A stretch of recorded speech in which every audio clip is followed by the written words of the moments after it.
Welcome to our channel. Today we how to enable Apple iCloud Keychain Security Review, Beginner Guide step by step clearly.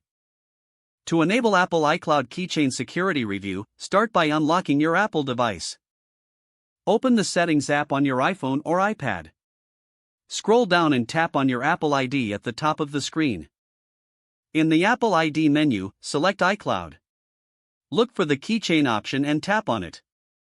Ensure that the toggle next to Keychain is switched on. Return to the main Settings menu and scroll down to Passwords. Once in the Password section, authenticate using Face ID, Touch ID, or your passcode. Tap on Security Recommendations at the top. You will see a list of accounts that may require attention. Review the accounts listed for any security issues. For each account, tap on it to see specific recommendations.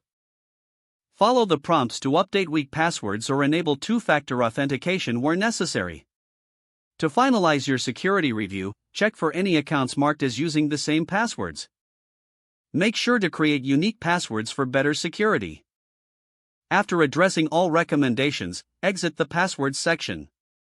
Your iCloud Keychain is now more secure, and your accounts are better protected. Return to the main Settings menu when done. If the page does not load, refresh the browser or try again in a private or incognito window. Make sure you are using the correct email address, then retype it carefully to avoid small typos. If your password is not accepted, use the Reset option and create a new strong password you can remember. Check your spam folder for verification or security emails, then complete any requested confirmation steps. Enable two-factor authentication if available to improve account security and reduce unauthorized access risk. After signing in, review your profile details so your contact information and settings are accurate and current. If you see an error message, note it down and try again after restarting your device and internet connection.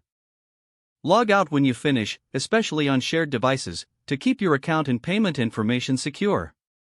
If the page does not load, refresh the browser or try again in a private or incognito window. Make sure you are using the correct email address, then retype it carefully to avoid small typos. If your password is not accepted, use the Reset option and create a new strong password you can remember. Check your spam folder for verification or security emails, then complete any requested confirmation steps. Don't forget to like this video and subscribe to our channel for more step-by-step tech guides.